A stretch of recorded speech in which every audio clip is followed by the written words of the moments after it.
বন্ধুরা এখন বাজে সকাল 5টা 10-এর মতো বাজে। তো মাত্রই ঘুম থেকে উঠলাম, উঠে ফ্রেশ হয়ে গিয়েছি। তো তারপর দেখো সকালে আশেপাশেগুলো কমপ্লিট করছি।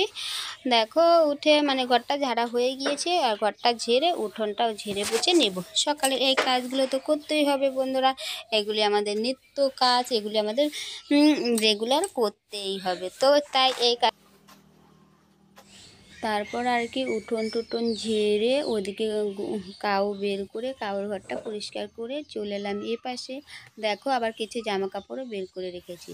তার আগে ভাবলাম ঘরটা আগে একটু মুছে নেই, রাস্তা মানে বৃষ্টির তো দেখাই নেই, রাস্তা দিয়ে অনেক গাড়ি ঘোড়া যায় আর ধুলোয় বাড়ি ঘর একদম একাকার। তো তাই একটু ঘরটা মুছে নিলাম। আর বলো তো বন্ধুরা এখন করব কি, এখন এই জামা কাপড়গুলো না কেচে দিব।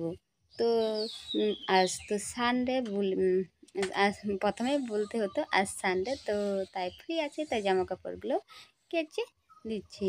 আর জামা কাপড়গুলো ভিজিয়ে চলে এলাম, এখন একটু ব্রাশ করে নেব। শুভদীপও মাত্র ঘুম থেকে উঠলো, তো ব্রাশটা করিয়ে ফিরে আসছি তোমাদের সাথে গল্প করতে। ফ্রেন্ডস রাধে রাধে বন্ধুরা, এখন বাজে সকাল 7টা 20। সো ফ্রেন্ডস গুড মর্নিং, সুপ্রভাত ফ্রেন্ড। আর ব্লগটা তো শুরু করেছি অনেক সকাল থেকেই, তোমরা দেখেছো বন্ধুরা। তো ভাবলাম একটু বন্ধুদের সাথে দেখা করি, গুড মর্নিংটা জানাই। তো দেখো চলে এলাম তোমাদের সামনে। আর ঘুম থেকে উঠেই আগে ফ্রেশ হয়ে গিয়েছি। দেখো জামা কাপড় তোমরা দেখেছো সকালেই করে নিয়েছি।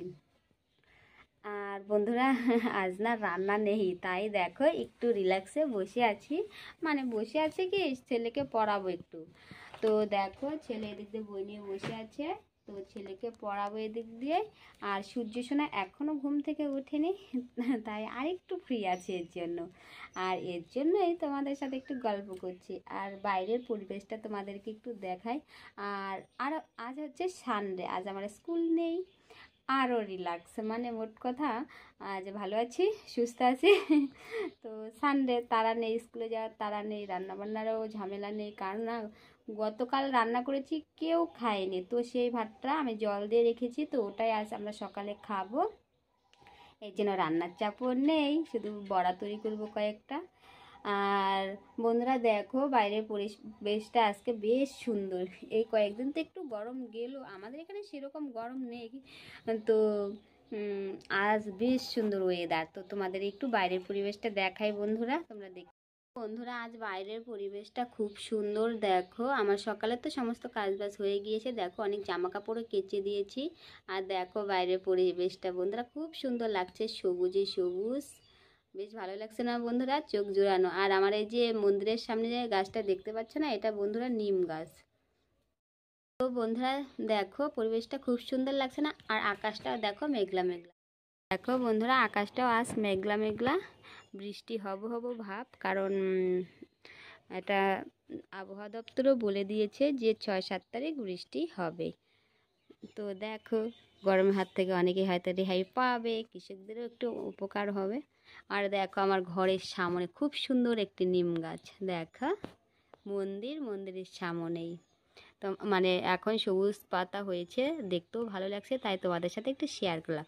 আর ওই দিকে আছে একটি ডালিম গাছ, দেখো এটাও একটু তোমাদের সাথে শেয়ার করলাম। আর দেখো একটি ডালিমের ফুলও ফুটেছে, দেখতে পেয়েছো বন্ধুরা। এই যে নিম গাছের গোড়াটা। আর এখানেই তো আগে আমি উনুনে রান্না করেছি, উনুনটা ভেঙে ফেলেছে, মানে মাঝে মধ্যে বৃষ্টি হয় না এর জন্য। ওকে ফ্রেন্ডস সঙ্গে থাকো, এখন একটু ছেলেকে বই পড়াই, ফিরছি আবার। আর আজকে না ছেলের বইয়ের টেবিলটা বাইরে কেন সেটাও বলছি। দেখো বন্ধুরা ছেলের পড়ার টেবিল বাইরে, বলো তো কেন বন্ধুরা? তোমাদের সাথে না বন্ধুরা একটা ভিডিও শেয়ারই করা হয়নি। দেখো পড়ার টেবিলটা ছেলের বাইরে কেন বলো তো বন্ধুরা? তো বাইরে বের করে নিয়েছে, পড়ার টেবিল এইখানটাতেই ছিল, তো এখান থেকে না বের করা হয়েছে। আর দেখো আমার শোকেসটা ভেঙে চুরে একদম একাকার, কারণ এই ঘরটাতেই না বন্ধুরা একটি বিষধর সাপ ঢুকেছিল, যাকে বলে গোখরো সাপ। তো তখনই এই সাপটা বের হয়েছে কিনা সেটাও জানি না। তো এর জন্য ছেলের পড়ার টেবিলটা এখন ওই বাইরে রাখা হয়েছে, ছেলে ওখানে বসেই পড়াশোনা করে, বইও আপাতত এখানেই থাকছে। এর জন্যই ছেলে এখন এই বাইরে বসেই পড়াশোনা করছে। আমাদের এখানে গ্রামেগঞ্জে বাড়ি, আর এখানে না মানে চারিদিকে এত পোকামাকড় বলার মতো না, যে 200 প্রজাতির সাপ আছে, তার মধ্যে যে 4টা বিষধর, মানে আছে কয়েকটা বিষধর সাপ, তার মধ্যে 4টা যে বিষধর সাপ, সেই 4টা বিষধরী সাপ আমাদের বাড়ির আশেপাশে ঘোরাফেরা করে। আমাদের কেন, কারণ এই গ্রামটা অনেকটাই উঁচু, বন্যা কোনো দিন হয় না, তো যে তাহলে বুঝতেই পারছো কীরকম সাপের অত্যাচার মানে আছে, প্রচুর সাপ ঘোরাঘুরি করে।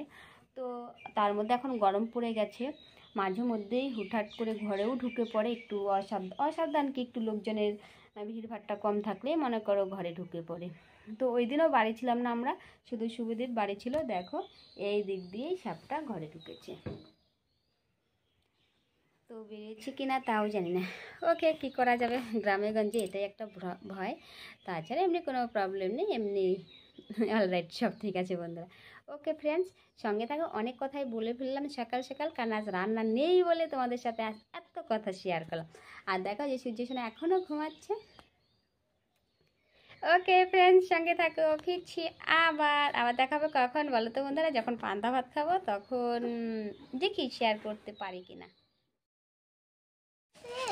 তো দেখো বন্ধুরা, এখন 8:30টার মতো বাজে, সূর্যসোনা ঘুম থেকে উঠে গেছে। তো ওই সূর্যসোনাই মনে করিয়ে দিল যে মা আমি আম খাবো, কারণ গতকাল ওর পাপা বাজার থেকে আম এনেছে, তো ওর মুখ হাত ধোয়া হয়ে গেছে, ও এখন আমটা খাবে, ওই এনে দিল, তো তাই কেটে দিলাম বন্ধুরা। তারপর আর কি, দেখো কিচেনে চলে আসছি, করবো ডালের বড়া। তো ডালটাকে মিক্সিতে দিয়ে দিয়েছি, সকালে অনেক আগেই ভিজিয়ে রেখেছিলাম। আর দেখো কয়েকটা কাঁচা লঙ্কা আর একটা পেঁয়াজ কেটে দিয়ে দিলাম, তো এটাকে মিক্স করে নেব। আর এখানে কিছুটা দিয়ে দিলাম চালের গুঁড়ি, চালের গুঁড়িটা মানে পিঠে খাওয়ার জন্য ভাঙানো হয়েছিল, ওটাই দিয়ে দিলাম। তো বন্ধুরা সঙ্গে থাকো, ফিরে আসি আবার। আর কেউ কোথাও কিন্তু যেও না। আর দেখো এদিকে 1 হাঁড়ি পান্তা ভাত রয়েছে, তো ভাতটাকে তো কোনো গতি করতে হবে, তার জন্য ওই বড়াটা তৈরি করে নেওয়ার ব্যবস্থা করছি। তো এদিকে কয়েকটা পটলও ভেজে নিলাম, পান্তা ভাত এমনি খেতে পারি না। আর এদিকে দেখো মিক্সিতে আমি সমস্ত কিছু পেস্ট করে নিয়ে চলে এসেছি, তো এগুলোকে এখন খুব সুন্দর করে বড়াটা তৈরি করে নেব।